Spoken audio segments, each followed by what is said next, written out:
사랑하는 성도 여러분, 이 아침에 또 하나님의 말씀으로 이렇게 인사를 드리게 되었습니다.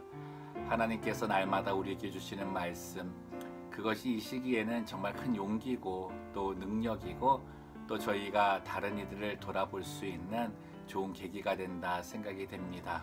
오늘도 말씀을 통해서 이 은혜 또 함께 체험하기를 소망을 합니다. 오늘 제가 읽어드릴 말씀은 시편 58편 말씀입니다. 제가 읽고 또 은혜 나누도록 하겠습니다. 통치자들아, 너희가 정의를 말해야 하거늘 어찌 잠잠하냐? 인자들아, 너희가 올바르게 판결해야 하거늘 어찌 잠잠하냐? 아직도 너희가 중심에 악을 행하며 땅에서 너희 손으로 폭력을 달아주는도다. 악인은 모태에서부터 멀어졌으며 나면서부터 곁길로 나아가 거짓을 말하는도다. 그들의 독은 뱀의 독 같으며 그들은 귀를 막은 귀머거리 독사 같으니 술사에 홀리는 소리도 듣지 않고 능숙한 술객의 요술도 따르지 아니하는 독사로다. 하나님이여, 그들의 입에서 이를 꺾으소서. 여호와여, 젊은 사자의 어금니를 꺾어내시며 그들이 급히 흐르는 물같이 사라지게 하시며 겨누는 화살이 꺾임 같게 하시며 소멸하여 가는 달팽이 같게 하시며 만삭되지 못하여 출생한 아이가 햇빛을 보지 못한 같게 하소서. 가시나무 불이 가마를 뜨겁게 하기 전에 생나무든지 불붙는 나무든지 강한 바람으로 휩쓸려 가게 하소서. 의인이 악인의 보복 당함을 보고 기뻐하며 그의 발을 악인의 피에 씻으리로다. 그때에 사람의 말이 진실로 의인에게 갚음이 있고 진실로 땅에서 심판하시는 하나님이 계시다 하리로다. 아멘. 2015년 3월 25일자 한국경제신문에 실린 내용이었는데요. 1992년에 11살짜리 여자아이를 성폭행하고 나서 살해한 혐의로 체포되어서 종신형을 받고 20년 동안 감옥살이를 했던 한 남성이 그 20년 만에 유전자 검사를 통해서 그가 살인자가 아님이 밝혀지고 무죄로 풀려나는 그런 일이 있었습니다.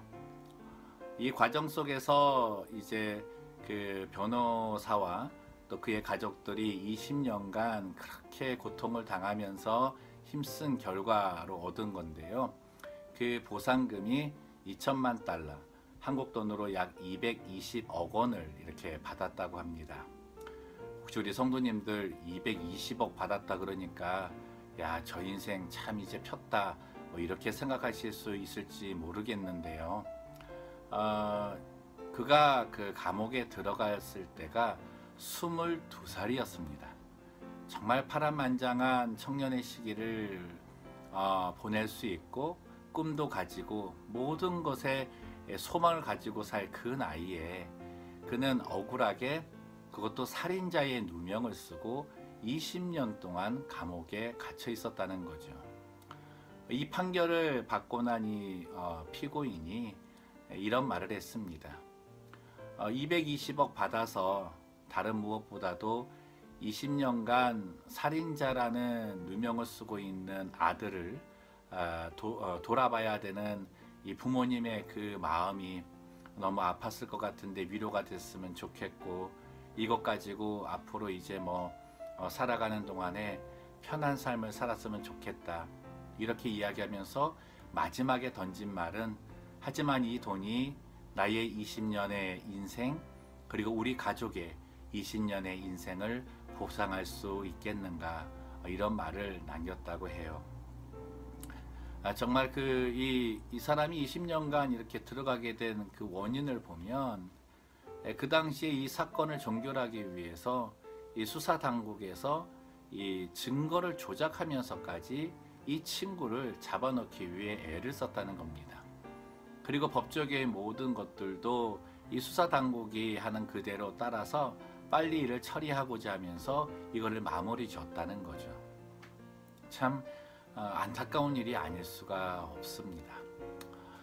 저희들이 이제 그 기도할 때, 뭐 제가 이제 뭐 중고등부를 담당할 때도 그러고 청년들에게도 그런 기도 제목을 주는 게 뭐냐면, 지금 우리가 사는 이 세상에서 가장 똑똑한 사람들, 그리고 가장 그 또 공부를 열심히 하려는 그런 이유 중에 하나가, 뭐 기업의 CEO 되는 것도 있겠지만 이 법조계에 들어가거나 정치계에 들어가거나 의학계 쪽으로 가기 위해서 그런 열심을 낸다는 걸 발견할 수가 있습니다.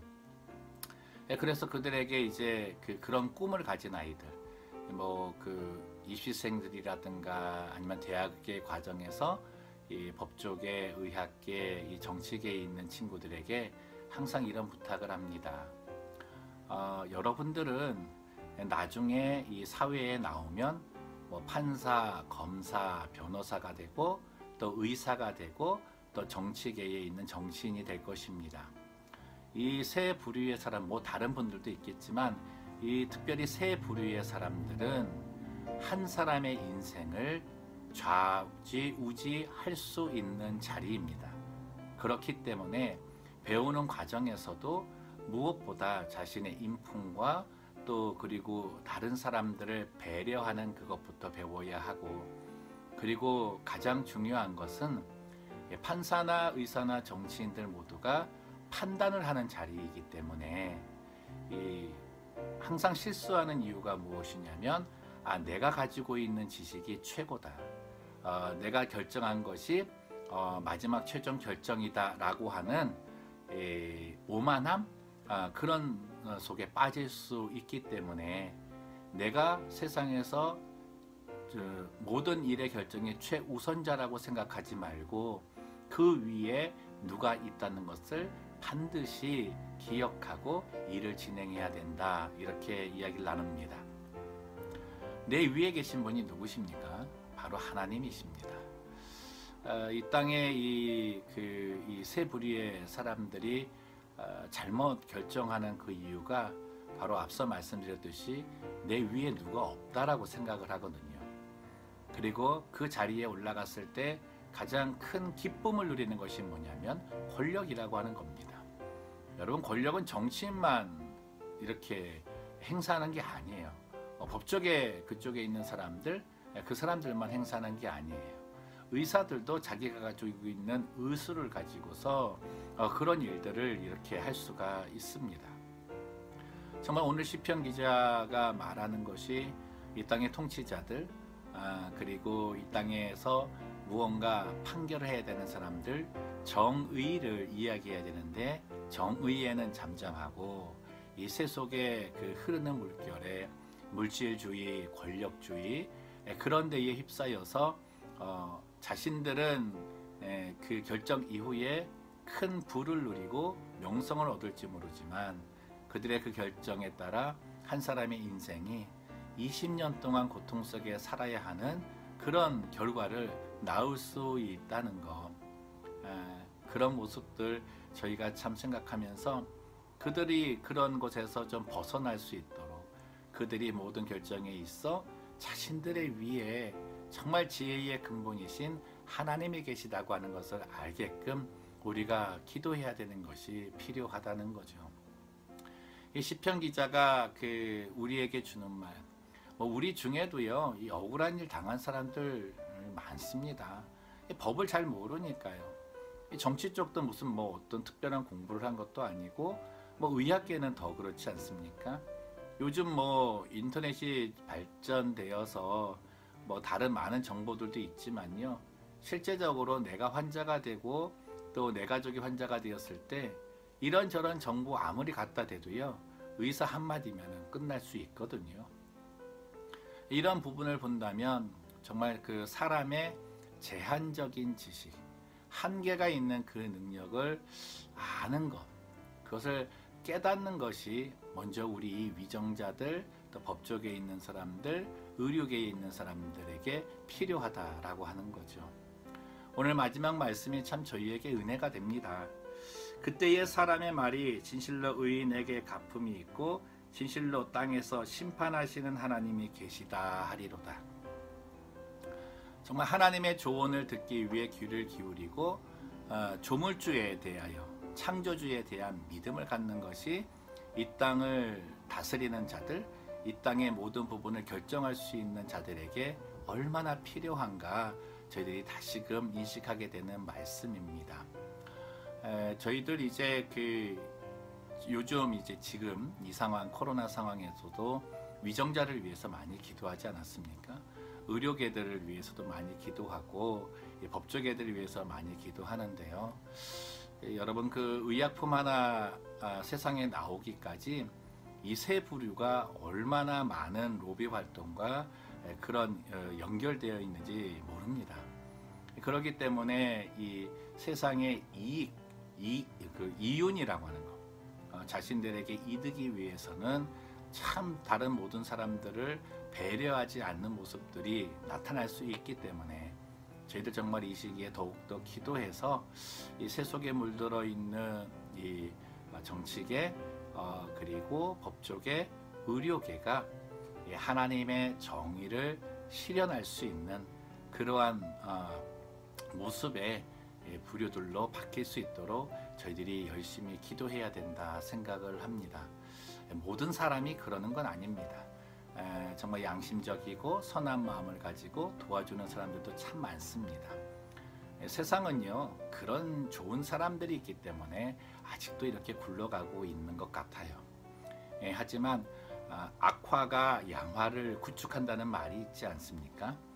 이 혈레에 신발을 찍어낸다 그랬을 때 그 가운데 두세 켤레가 이게 좋지 않게 만들어져서 나오게 되면 나머지 997개의 신발이 함께 이제 잘못된 것으로 욕을 먹게 된다는 거죠.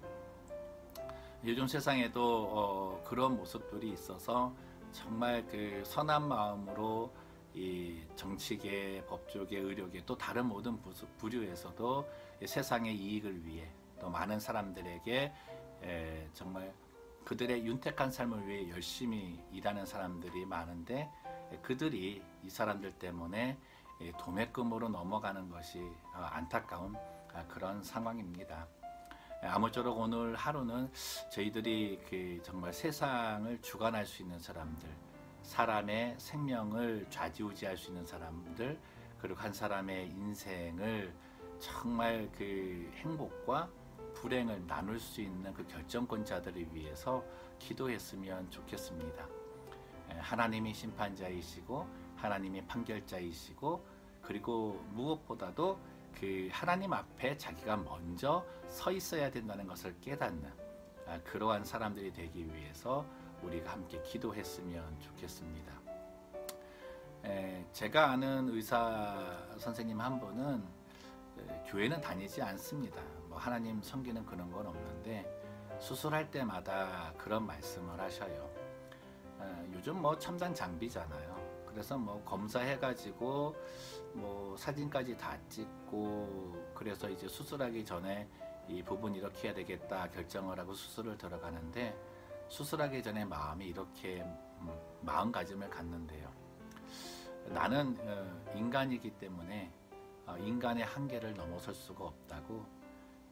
내가 신은 믿지 않지만 그래도 이 조물주가 계시다면 나보다 위에 능력이 있는 어떤 그런 능력자가 있으시다면 오늘 이 수술을 도와달라고 이렇게 마음에 소원을 빌고 들어간다 그래요. 저는 그분 이야기 들을 때 참 겸손한 분이시다 생각이 되고 수술을 뭐 수천 번 하신 분인데 얼마나 잘하시겠어요. 그럼에도 할 때마다 그러한 주의 그리고 환자와 가족들을 위한 그런 따뜻한 배려들을 보면서 저런 분들이 참 아직 남아있기 때문에 지금의 우리도 어려운 이 상황 속에서 불안한 상황 속에서 평안을 좀 누릴 수 있겠다 생각을 합니다. 그분이 뭐 전도하려고 애를 쓰고 또 많은 분들이 함께 예수 믿으라고 하는데 지금은 교회 다니시는지 잘 모르겠어요. 아마 저는 다니실 것 같아요. 그런 마음가짐이라면 다니실 것 같아요. 여러분들 우리들의 기도가 그러한 분들이 더 용기를 얻을 수 있고 세상을 밝게 할 수 있는 큰 힘이 되는 데에 또 지지대가 될 수 있을 거라 생각을 합니다. 오늘 나라를 위해서, 민족을 위해서 기도하실 때 우리 위정자들을 위해서 기도해 주시고 법조계에, 의료계에 있는 분들을 위해서 기도해 주셨으면 좋겠습니다. 특별히 지금 이 상황 속에 그 대학을 진학하고자 하는 우리 친구들, 그 대학 과정에서 이러한 그 정치계, 의료계, 법조계에서 공부하고 있는 그런 친구들이 있다면 정말 하나님 앞에 내가 먼저 서고 하나님께서 주시는 지혜를 가지고 내가 판단해야 되겠다라고 하는 것 절대 잊지 않고, 또 아직 믿지 않는 그런 친구들이 있다면 정말 오늘 이 말씀이 그들에게 좀 다가갔으면 좋겠는데, 내 결정 하나로 한 사람의 인생이 달라질 수 있다라고 하는 것, 그럼 나는 그들에게 빛이 되고 그들에게 소망을 주기 위한 그러한 쓰임의 사명 감당, 그것이 내 삶의 목적이라 결정할 수 있는 그러한 계기가 될 수 있도록 우리가 함께 기도하고, 또 우리 믿는 친구들은 이를 놓치지 않도록 항상 기도했으면 좋겠습니다. 함께 기도하겠습니다. 살아계신 하나님 아버지, 오늘 정말 서두에 나눈 것처럼 돈이 이 땅의 모든 것이라고 하지만 한 사람의 20년간의 그 억울한 옥살이, 살인자라고 하는 그 누명을 쓴 그 마음의 고통을 갚을 수 없다는 것을 또 발견하게 됩니다. 그의 가족들 또한 억울한 아들을 바라보면서 안타까워하지만 세상에서 손가락질하는 그 모든 고통도 다 겪어내면서 얼마나 힘든 과정을 살았는지 모릅니다. 정말 이 땅에 이 모든 것들을 결정할 수 있는 결정권을 가지고 있는 사람들, 정말 한 사람의 인생을 살리기도 하고 죽이기도 할 수 있는 그 권력자들, 정말 법조계, 정치계, 의료계 쪽에 있는 분들을 위해서 특별히 기도합니다. 하나님, 저들이 내 결정이 그 마지막이라고 하는 그 생각을 가질 때마다 내가 최고의 결정자가 아니라 내 위에 결정권자가 또 있음을 알고 항상 겸허하고 주의하고 또 그분 앞에 내 자신을 먼저 세우는 그런 겸손함이 나타날 수 있도록 인도하여 주옵소서. 세상에 믿지 않는 그런 사람들도 있습니다. 그런 쪽에 있는 믿지 않는 자들이 정말 하나님을 알기를 원합니다. 하나님을 알아야 내 결정에 두려움이 생기고 또 내 결정을 내릴 때에 정말 더욱더 고민하고, 그리고 다른 사람의 인생과 다른 일을 돌볼 수 있는 그런 마음이 생길 줄로 믿습니다. 저희 믿는 성도들이 그들을 위해서 정말 기도하게 도와주시고, 또 그 자리에 있으면서 하나님을 알아서 선한 마음으로 행하고 있는 모든 법조계, 의료계, 우리 그리고 정치계에 있는 분들에게 힘을 주셔서 저들의 올바른 생각, 올바른 판단, 정의를 말하는 모습이 많은 다른 믿지 않는 그 사람들에게, 자기 동료들에게 영향력을 미쳐서 저들 또한 세상의 빛된 모습으로 설 수 있도록 그 길을 여는 하나님의 프론티어들 다 되게 도와주옵소서. 포기하지 말게 하시고 힘을 내게 하시고 우리 성도들도 뒤에서 밀어주는 저희가 되게 하옵소서. 지금 대학에 진학하고자 하는 아이들이 있습니다. 또 대학 과정에서 이쪽에서 공부하고 있는 친구들도 있습니다. 정말 우리 부모들도 왜 내가 내 아이를 그쪽에 보내려고 하는지 정말 다시금 생각하게 도와주시고, 오늘 이 말씀 마음에 품어서 정말 하나님을 두려워하는 가운데 항상 하나님께 도움을 구하고 하나님이 인도하심을 바라보는 영적 통찰력을 갖는 자녀들 될 수 있도록 축복하여 주옵소서. 오늘 한날도 우리 모든 성도들에게 강건함을 주시고, 이 코로나 상황 가운데서의 건강 주시고, 경제적인 모든 상황 부분들 주께 의탁합니다. 주여 열어주시고 갚아주시고 인도하여 주시옵소서. 감사하며 걸어가신 예수님의 이름으로 기도드리옵나이다. 아멘.